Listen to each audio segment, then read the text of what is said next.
இன்னைக்கு நம்ம பார்க்க போறது ஒரு சாதாரண கதையில பல்லாயிரக்கணக்கான வருஷங்களுக்கு முன்னாடி கடலுக்கு நடுவே மறைஞ்சு போன ஒரு நகரத்தோட கதை. பொதுவா நம்ம கதைன்னு சொன்னா அதுல கற்பனையா ஒரு நகரம் இருக்கும், ஒரு ராஜா இருப்பாருன்னு நினைப்போம். ஆனா இது அப்படி இல்லை. இதுல இருக்க ஒவ்வொரு விஷயமும் உண்மை. ஆமாங்க, கடலுக்கு அடியில உண்மையிலேயே ஒரு மாபெரும் நகரம் இருந்துச்சு.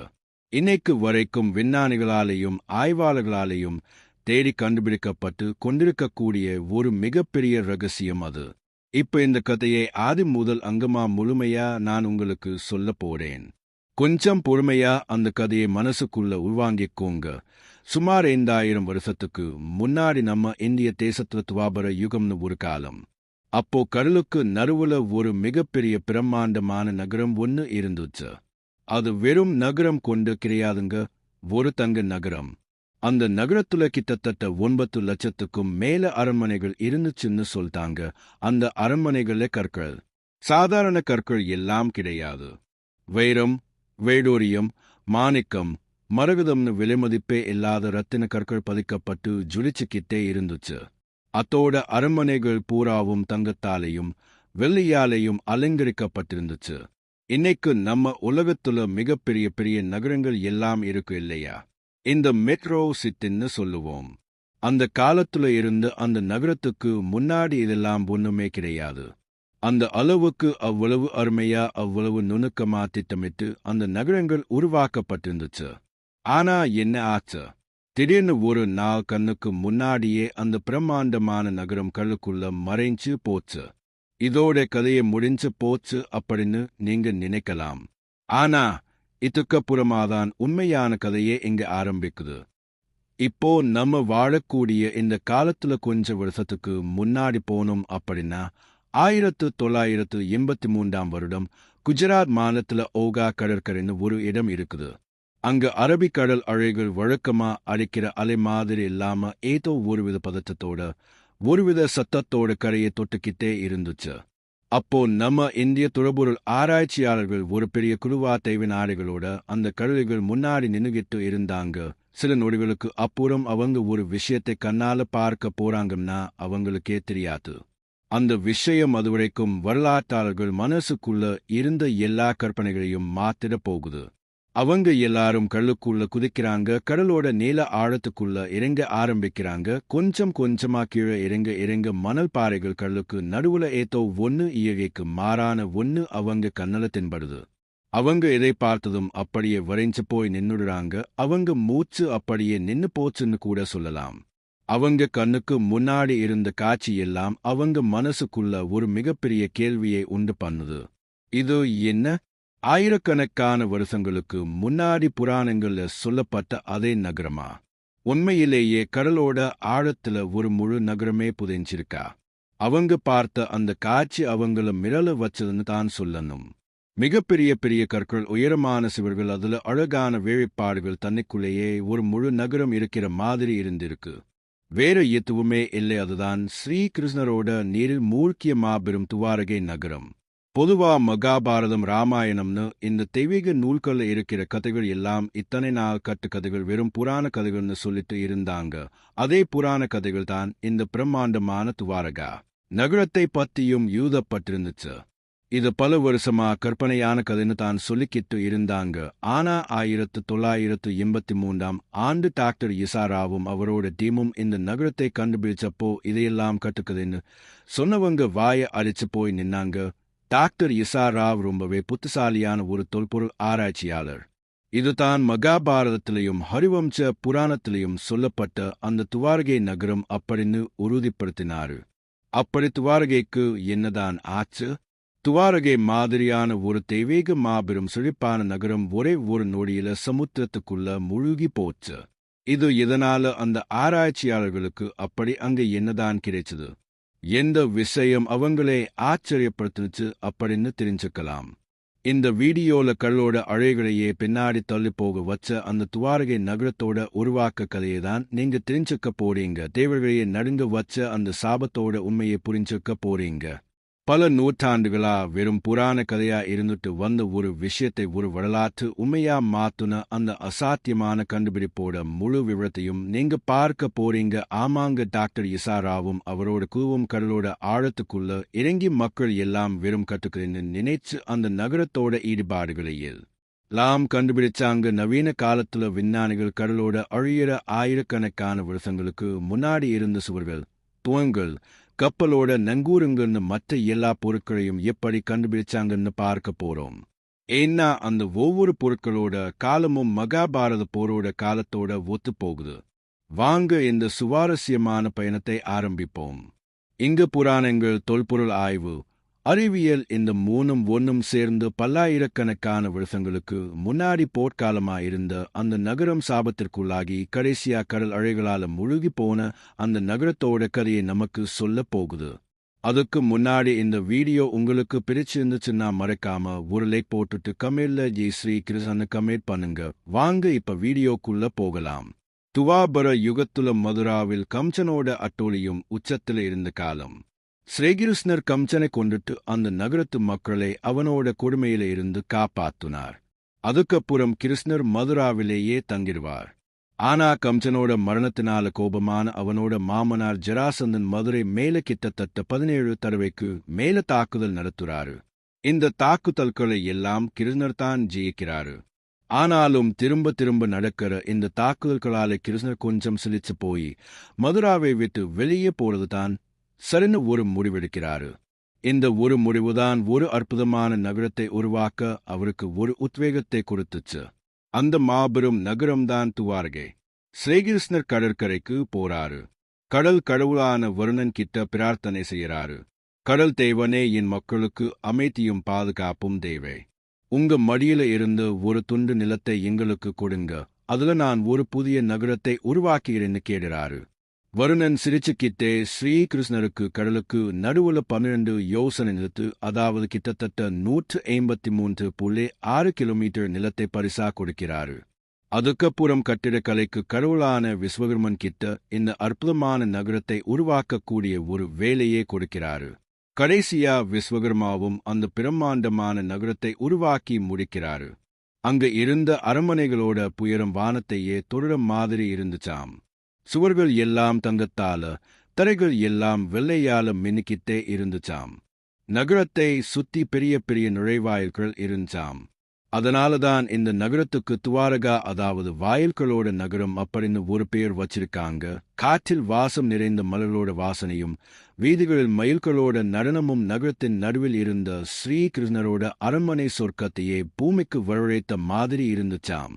நகரத்தோட சாலைகள் எல்லாம் துறைமுகத்துக்கு நேரா போற மாதிரி அழகா வடிவமைக்கப்பட்டிருந்துச்சாம். கடல் வணிகத்துக்காக கப்பல்கள் எளிதா வந்துட்டு போறதுக்கு சிறப்பு கப்பல் தளங்கள் உருவாக்கப்பட்டிருந்துச்சாம்.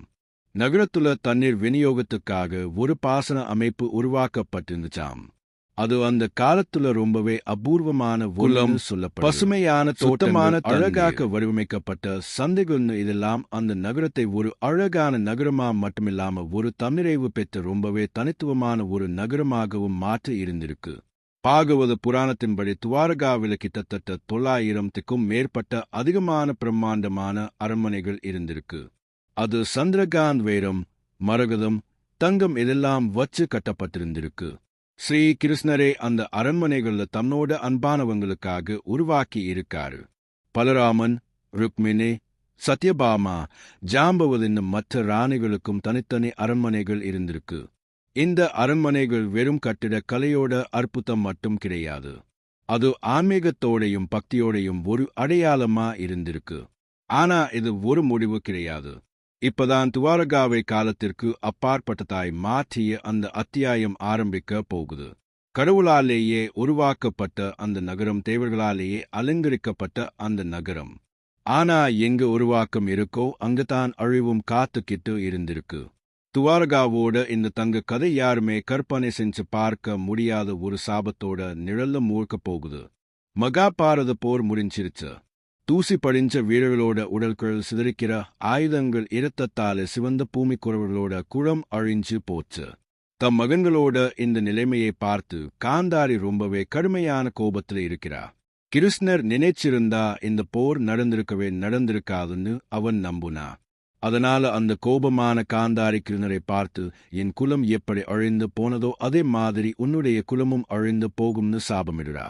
இந்த சாபம் வம்சத்தோட அழிவுக்கு ஒரு அடித்தளத்தை போடுது. ஆனா துவாரகாவோட அழிவுக்கு இன்னொரு காரணமும் இருக்கு. அந்த காலத்துல துவாரகை பக்கத்துல பெண்டாரகன்னு ஒரு இடம் இருந்திருக்கு. அங்க ஒரு நாள் முக்கியமான ரிஷிகள் எல்லாம் வந்திருந்திருக்காங்க. அதுல மிக முக்கியமானவர் விஸ்வாமித்திரர், வசில்தர், நாரதர், கன்வர், துர்வாசவன் நிறைய பெரிய பெரிய முனிகள்லாம் இருந்திருக்காங்க.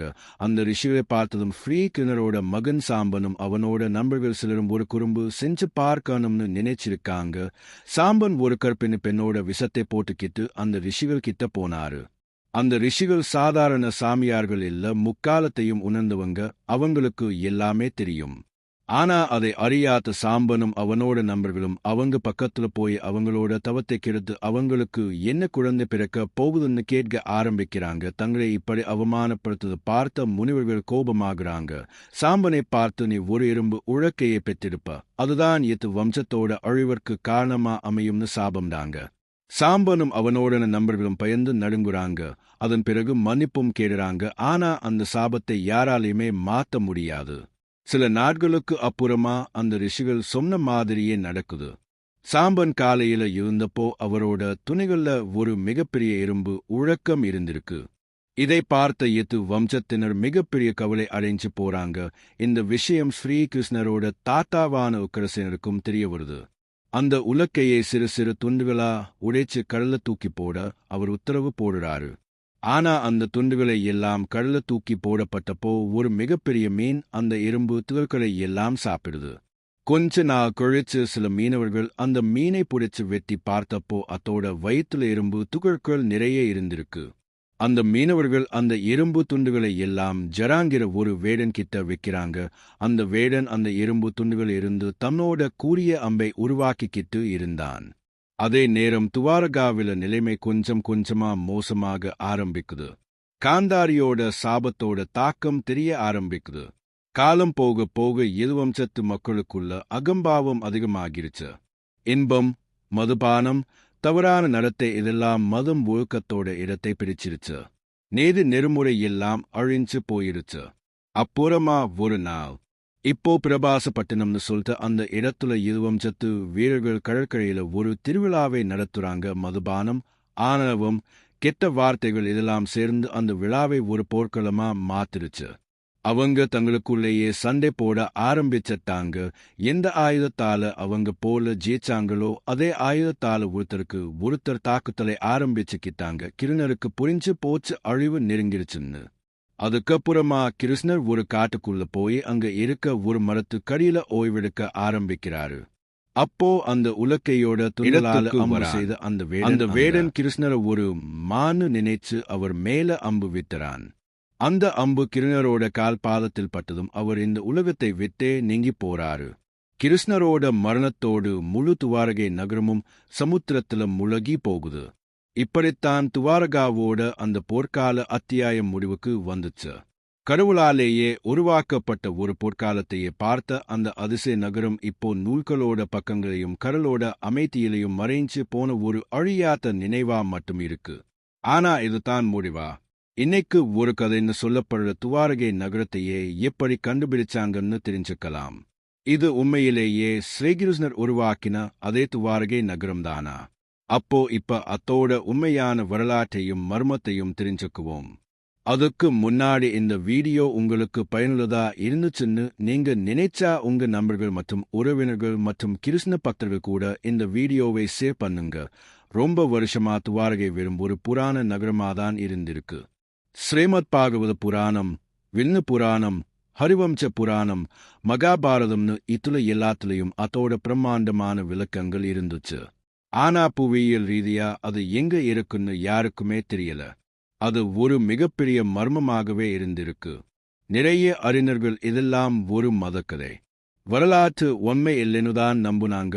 ஆனா இந்த சிந்தனை முதலா 1930 வருஷத்துல கொஞ்சம் ஆட்டம் கண்டிருக்கு. குஜராத் மாநிலத்துல சௌராஷ்டிரா பகுதியில சில மீனவர்களும் டைவர்ஸ்னு சொல்லிட்ட நீச்சல் வீரர்களும் கடலுக்குள்ள விசித்திரமான கற்கள் கட்டமைப்புகளை முதல் முறையா பார்க்க ஆரம்பிக்கிறாங்க. அரபிக்கடல் மேல பறந்த சில பேலட்டுகள் கூட தனிக்கடியில நேர்கோடுகள் மாதிரியான வடிவங்களை பார்த்ததா சொல்றாங்க. இது ஒரு பழைய நகரமா இருக்கலாம். இங்கே இருந்து தான் ஒரு பழமையான கதையை ஒரு தேடலா மாத்துன அந்த ரகசியத்தோட தேடல் ஆரம்பிக்குது. 1963 ஆண்டு இந்திய தொல்பொருள் ஆய்வுத்துறை முதல் முறையா துவாரகா பக்கத்துல ஆழ்வாராய்ச்சியை ஆரம்பிக்கிறாங்க. இந்த இடத்தை தான் உள்ளூர் மக்கள் பல நூற்றாண்டுகளால் ஸ்ரீகிருஷ்ணரோட நகரம்னு நம்பிக்கிட்டு இருந்தாங்க. அகல் ஆராய்ச்சியில அங்க இருந்து நிறைய பழங்கால பாத்திரங்கள், சிலைகள், உறுதியான கட்டமைப்புகள் எல்லாம் கிடைச்சது. அந்த இடம் ரொம்பவே பழமையானதுன்னு நிரூபிச்சது. ஆனா இதுல இருந்து துவாரகாவோட உண்மையான அடையாளம் இன்னும் முழுசா தெளிவாக்கப்படல. இதுக்கு சில வருஷத்துக்கு அப்புறமா 1920 கொல்ல ஒரு பெரிய துப்பு கிடைச்சது. ஜாம் நகரோட அரசு பதிவுல கிட்டத்தட்ட 6ஆம் நூற்றாண்டை சேர்ந்த ஒரு பழைய தாமிர தகடு பத்தின ஒரு குறிப்பு இருந்துச்சு. இந்த தாமிர தகடு சித்தனு அப்படிங்கிற ஒரு ராஜா கூட தொடர்புடையதாக இருந்திருக்கு. அதுல ஸ்ரீகிருஷ்ணர் வாழ்ந்தாரு அப்படின்னு தெளிவா எழுதப்பட்டிருந்திருக்கு. இதுதான் மதம் வரலாறு ரெண்டையும் ஒன்னா இணைஞ்ச மாதிரி பார்க்கப்பட்ட முதல் வரலாற்று ஆவணம். இதனால வரலாற்று ஆசிரியர்களுக்கு முதலா துவாரகா வெறும் கற்பனை மட்டும் கிடையாது, ஒருவேளை தொலைஞ்சு போன உண்மையான நகரமா இருக்கலாம்னு தோணுச்சு. இதுக்கப்புறம் இந்த தேடலுக்கு சரியான பாதையை காட்டினது டாக்டர் எஸ். ஆராப். அவர் இந்திய தொழில் ஆய்வுரையோட மூத்த அதிகாரி. இந்தியாவோட முதல் கடல்சார் தொல்பொருள் ஆய்வாளர்கள ஒருத்தர்னு சொல்லப்படுது. அவர் மகாபாரதம் பழைய நூல்கள்ல இருந்த விஷயங்களை எல்லாம் நம்பினாரு. அந்த விளக்கங்களை நவீன கடல் வரைபடங்களோட ஒப்பிட்டாரு.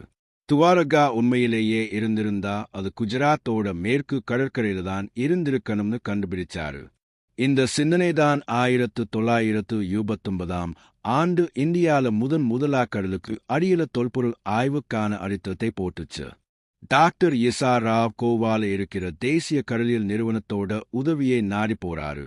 ஒரு பொது தேடல் பயணத்தை ஆரம்பிச்சாரு.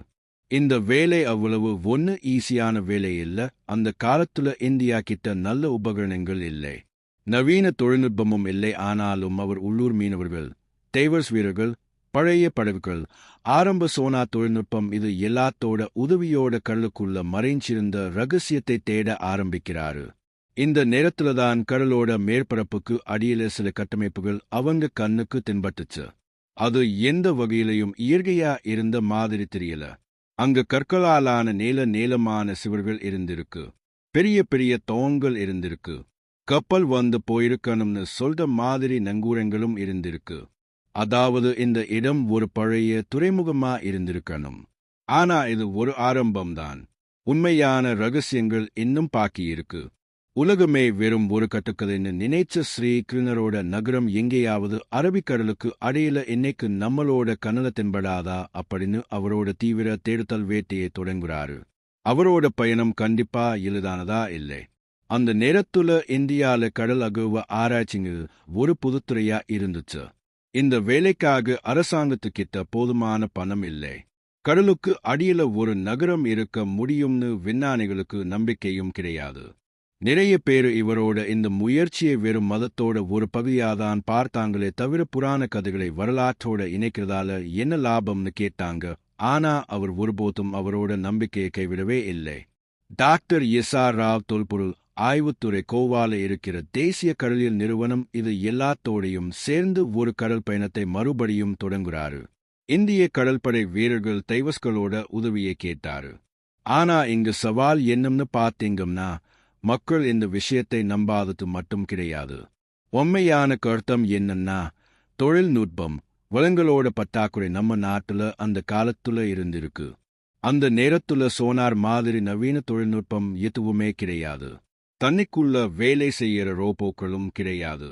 டைவர்ஸ் அவங்க கையாலேயே கடலோட அடியில தோண்ட வேண்டி இருந்துச்சு. 1980 கொல்ல, அதாவது கிட்டத்தட்ட 40 வருஷத்துக்கு முன்னாடி கடல் போய் அகழ்வு ஆராய்ச்சி பண்ணுங்க. அவ்வளவு ஒரு ஈஸியான வேலை கிடையாது இதுக்கு. தொல்பொருள் ஆய்வாளர்கள், டைவர்ஸ், கடலியல் வல்லுநர்கள், தனிக்கடியில புகைப்படம் இருக்கிறவங்க, வரலாற்று ஆசிரியர்கள், புவியியல் வல்லுநர்கள்னு நிறைய தொழில்நுட்ப வல்லுநர்கள் தேவைப்பட்டாங்க. இவ்வளவு பெரிய குழுவை உருவாக்குறதும் அவங்களை வேலைக்கு போடுறதும் தனியாவே ஒரு பெரிய வேலையா அவருக்கு இருந்துச்சு. இருந்தாலும் ராவு ஒருபோதும் அவரோட நம்பிக்கையை கைவிடவே இல்லை. பணத்தோட பற்றாக்குறை ரொம்பவே இருந்ததால அவரு தன்னோட சம்பளத்துல இருந்து குழுவோட சாப்பாட்டுக்கு பணம் கொடுத்தாரு. அவர் வெறும்ல இந்த பயணத்தை ஆரம்பிச்சாரு. இந்த பணமும் அவருக்கு சின்ன சின்ன நிதி திரட்டல இருந்து கிடைச்சது. ஒரு நிரந்தரமான கடல்சார் தொல்பொருள் ஆய்வு பிரிவா அரசாங்கம் உருவாகணும்னு அவர் விரும்பினாரு. ஆனா அது அவ்வளவு ஈஸியான ஒண்ணு கிடையாது. 1983 இருந்து 1992க்குள்ள, அதாவது கப்பலோட நெங்கூரங்கள் கிடைச்சது. அங்க கப்பல்கள் வந்து போயிருக்கணும்னு உறுதியா கண்டுபிடிச்சாங்க. 3 ஓட்டைகள் இருக்கக்கூடிய சில நங்கூரங்களும் கிடைச்சது. அது அந்த காலத்துல இருந்த மேம்பட்ட கடல் பயணத்தை காட்டுனுச்சு. இது தவிர முத்திரைகள், இரும்பு, பித்தளை பொருட்கள், மண் பாத்திரங்கள்னு நிறைய பொருட்கள் தோண்ட கிடைக்க ஆரம்பிச்சது. இதோட கார்பன் டேட்டின், வெப்ப விழுதல் டேட்டின்னு இதெல்லாம் வச்சு ஆய்வு செஞ்சப்போ இந்த பொருட்கள் கிட்டத்தட்ட 3000 வருஷத்திலிருந்து 5000 வருஷத்துக்கு இடைப்பட்ட ஒரு காலத்தில் உருவாக்கப்படுதுன்னு தெரிய வருது. அது மட்டுமில்லாம ஒரு பாத்திரம் 9000 வருஷம் பழமையானதுன்னு தெரிய வந்திருக்கு. இது விஞ்ஞானிகளையும் வியக்க வச்சிருக்கு. ஆனாலும் உலகத்துல இருக்க நிறைய வரலாற்று ஆசிரியர்கள் இதை ஏத்துக்க மறுத்தாங்க. இது ஒரு மதத்தை மறுபடியும் மேண்டு வர முயற்சி அப்படின்னு அவங்க நினைச்சாங்க. ஆனா டாக்டர் ராவோட பதில் தெளிவா இருந்துச்சு. நான் நூல்களை மத நூல்களா இல்லாம வரலாற்று ஆவணங்களா பார்க்கிறேன். ரோம், ஏதென்ஸ், பாபிலோன் மாதிரி நகரங்களை ஆய்வு செய்ய முடியும் போது துவாரகால ஏன் அப்படி முடியாதுன்னு அவர் கேள்வி எழுப்புறாரு. 1990க்குள்ள அவங்களோட குழு 500க்கும் அதிகமான கலைப்பொருட்கள் பழைய துறைமுக சூழல் திட்டமிட்டு உருவாக்கப்பட்ட ஒரு நகரத்தோட அறிகுறிகள்னு இதெல்லாத்தையும் கண்டுபிடிக்கிறாங்க. இப்ப இந்த விஷயம் கிட்டத்தட்ட உறுதியாகிருச்சு. துவாரகா ஒரு கற்பனை நகரம் கிடையாது. அது ஒரு உண்மையான சிரிப்பான ஒழுங்கான நாகரிகம். அது கடல்ல மூழ்கி போயிருச்சு. ஆனா இப்பதான் அதோட மேற்பரப்பு வெளியில வந்திருக்கு. உண்மையான ரகசியம் என்னன்னு பார்த்தீங்கன்னா, கடலுக்குள்ள இன்னும் அசல் இரகசியம் இன்னும் கடலின் ஆழங்களில் மறைந்து கிடக்கிறது.